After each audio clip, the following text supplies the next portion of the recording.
Me voilà encore avec Jérémy. Ça va Jérémy? Yes, impeccable.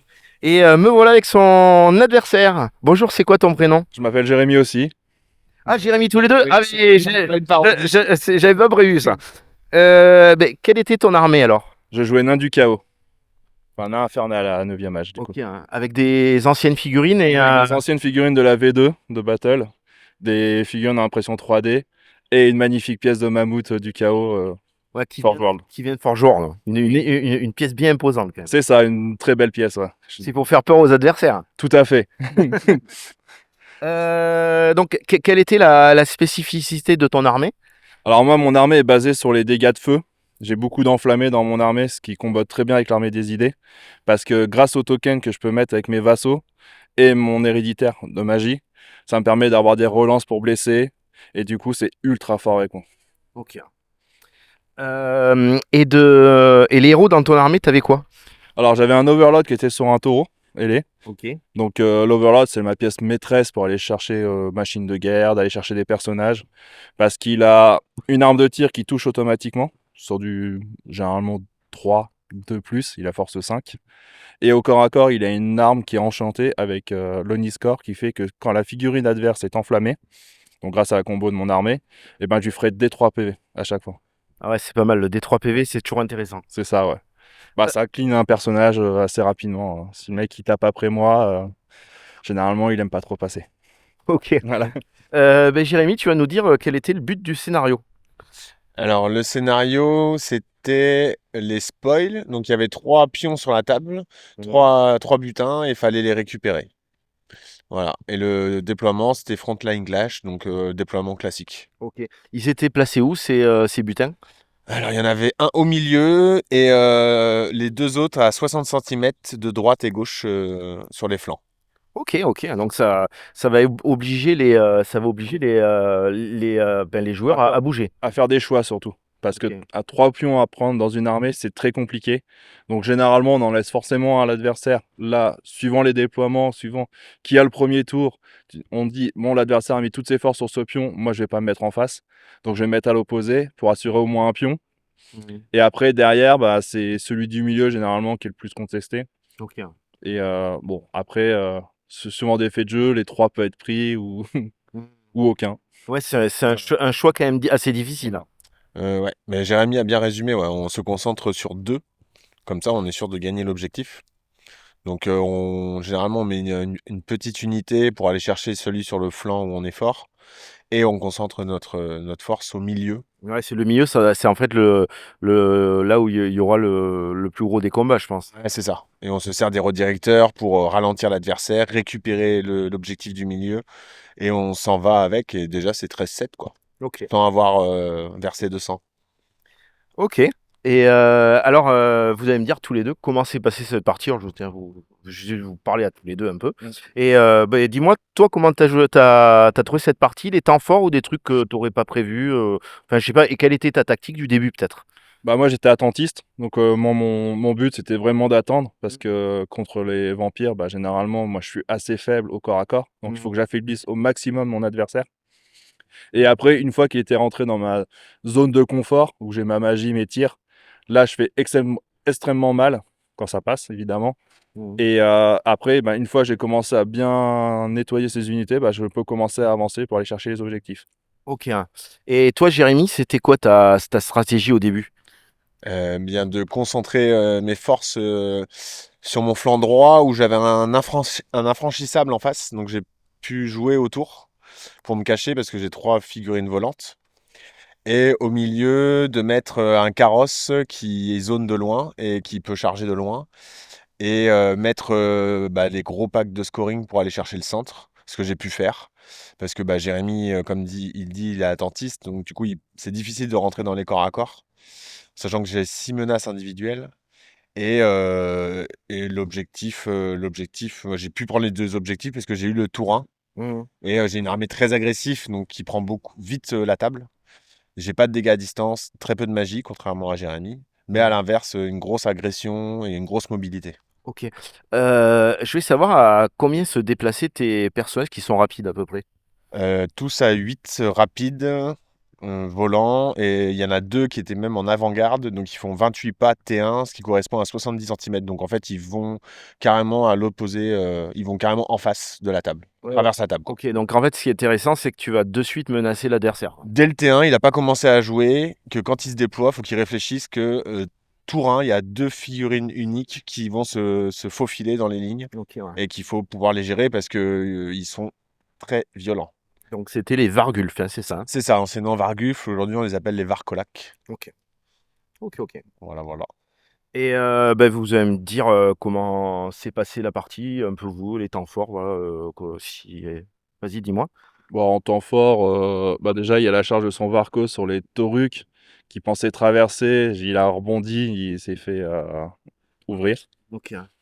Après, Les Taurux, c'est les.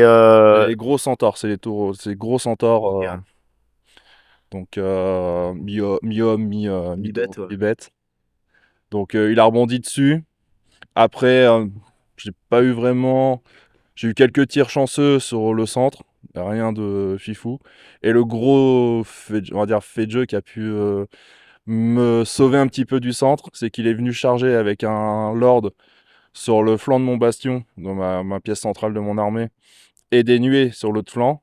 Et il a rebondi complètement dessus. Et derrière, moi, je lui ai mis la foudre.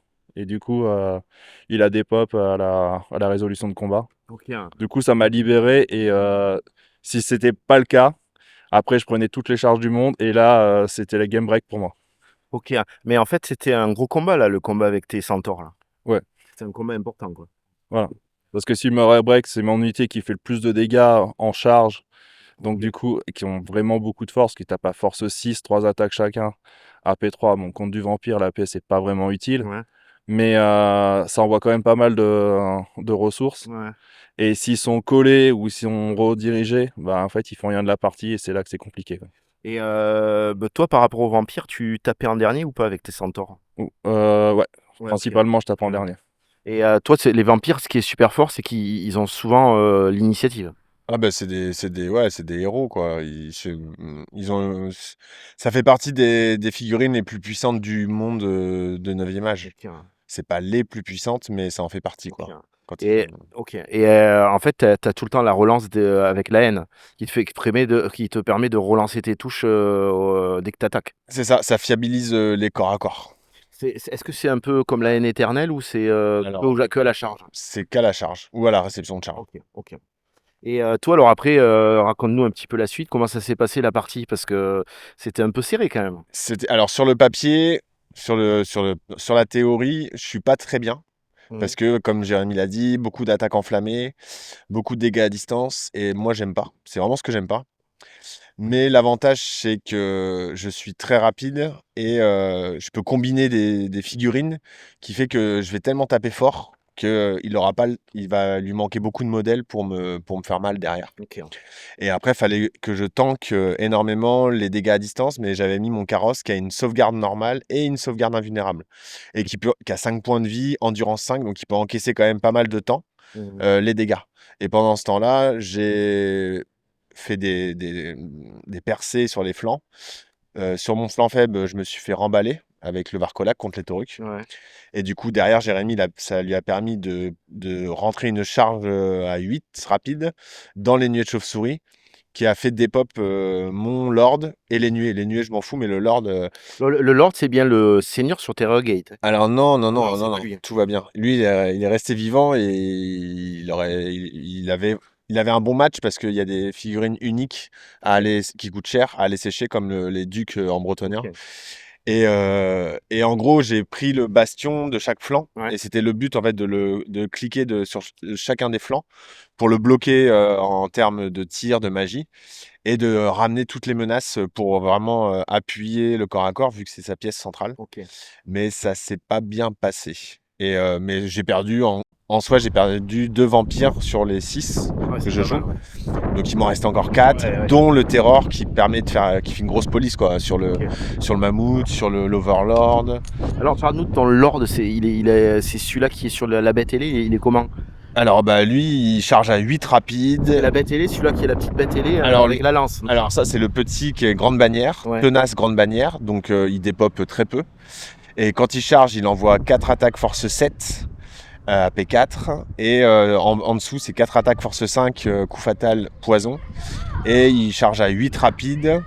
Et il est tenace, -1 à la dépop. Donc en fait, il peut vraiment scotcher même des packs avec des résultats, des résultats fixes de 4-5. On divise par 2, -1. Et il a 4 points de vie en du 5, 2 plus d'armure, régène à 4. Ouais, c'est costaud quand même. Donc c'est ultra, ultra tanky.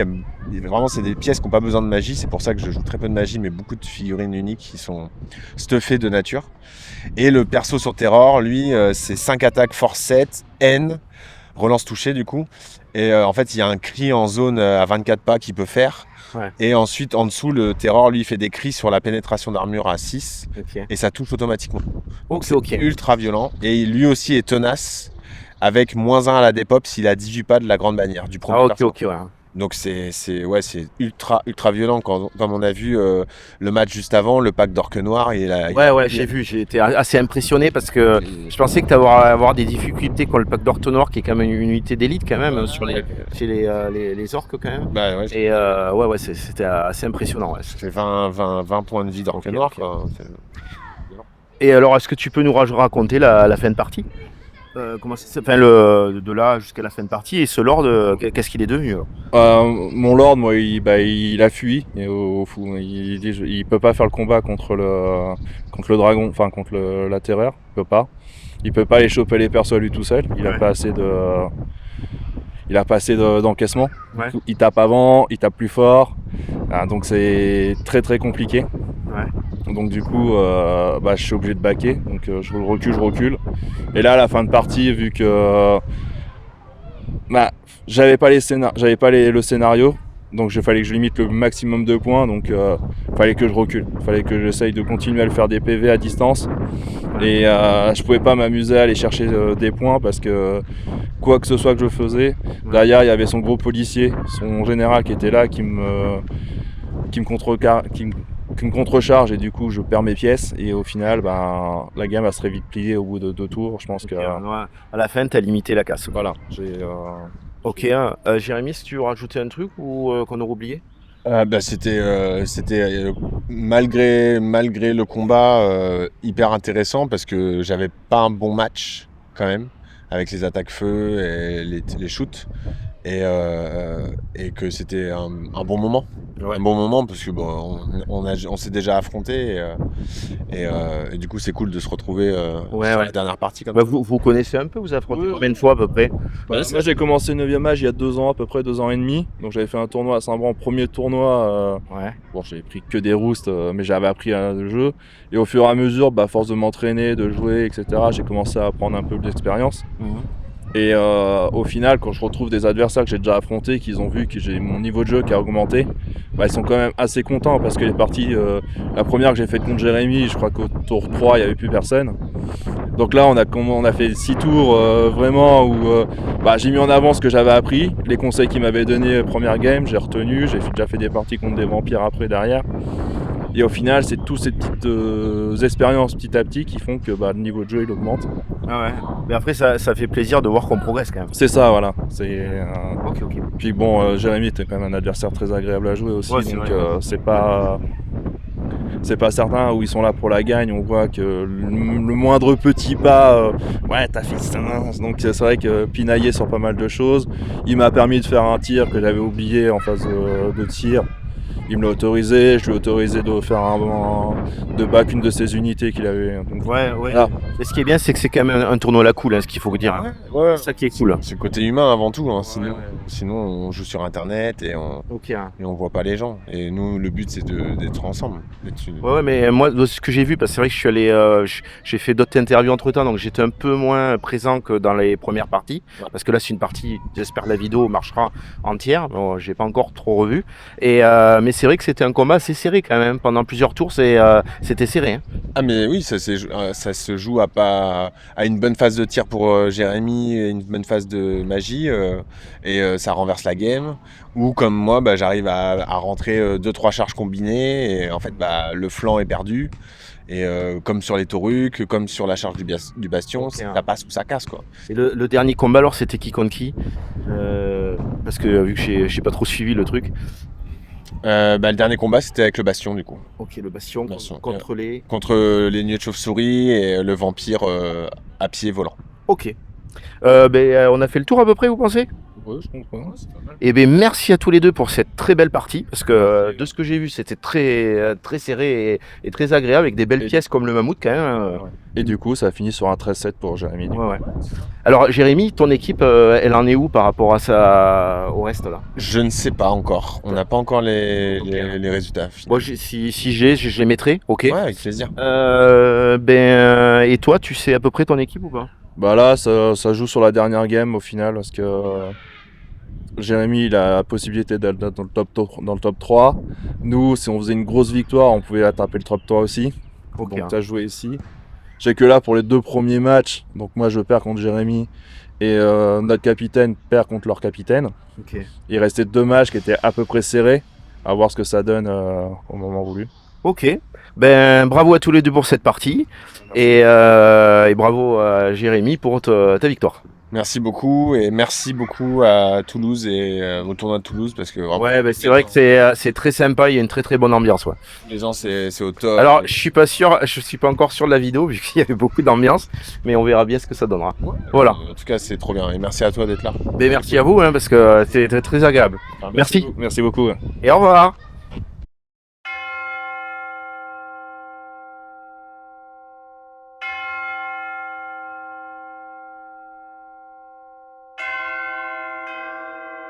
Et, en fait, toutes tes parties, tu as gagné combien de parties? Tu en as perdu combien? Quel est ton résultat qui me semble être pas mal, hein? Si j'ai pas loupé, tu as gagné 4 parties sur 5. C'est ça. C'est ça? Alors c'est ça, j'ai gagné 4 parties sur 5 en sachant que sur tout l'ensemble du tournoi, sur mes estimations, j'étais plutôt à 13. Pourquoi? Parce que ma liste n'a pas de magie, pas de tir. Par contre, énormément d'agression, du single model et quand l'adversaire, il lit ça, il lit ma liste, il se dit: «Mais il y a trop de menaces pour que je puisse toutes les gérer». Donc forcément, psychologiquement, il est pas bien. Alors ce que tu as dit, le mot, c'est que tu as beaucoup de figurines individuelles qui menacent l'adversaire. C'est ça, sans avoir besoin de magie et en fait, la magie, c'est bien, mais il faut que les sorts, y passent et que l'adversaire ne puisse pas les dissiper. Alors que là, les améliorations sont auto incluses sur le personnage, quoi. OK. Bon, ben écoute, bravo pour ton tournoi, et puis peut-être à une Merci. prochaine, peut-être avec des elfes sylvains, qui sait. Ouais, carrément, carrément. Vive la nature. Bon, mais merci beaucoup, et puis je te dis à une prochaine. Merci, merci David. À plus.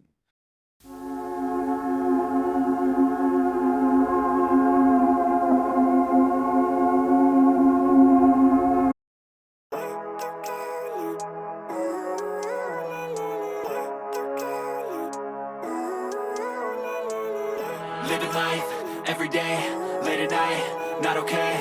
All I want, and I pray, all I need are some better days. Fuck me, I'm looking in the mirror, so foggy, but I've never seen clearer. I don't really think anyone can save me, and honestly I'm not really sure I want saving. I like to be my own worst enemy. There's no risk if you don't try at anything, so I'ma just keep buying everything. See you in the next life, have to be a better me. I don't think that my head's on straight, gotta flip it and grip it and go and get an x-ray. What's wrong with me? I just feel weight pushing on my chest and it squeezes till I suffocate. Better change my mindset, meditate. It's pretty cool that I'm alive and have better days. I could walk, see, hear, I should celebrate. Think I could change my mind, maybe elevate. Living life, every day, late at night, not okay. All I want, and I pray, all I need are some better days. Yeah, all I need are some better days. Cause all I want, and I pray, I believe in the better days. I'm kinda stuck between a rock and a hard place. Do I work hard or live at my pace? You're only young once, yeah that's all great, but I also want a future where I'm okay. Living life is doing lots of cocaine. Wait no, it's living with no shame. Wait no, it's sleeping in on Sundays. I guess it's different for each of us and that's okay. Well I just wanna be happy, how to get there? Glad that you asked me. I think it's different for everyone. Some of us need work, others need fun. Some of us need purpose to overcome. But try to do what you love when it's said and done. Cause there's so many differences in each of us. Trust your gut, it can show you what you want. Living life, every day, late at night, not okay. All I want,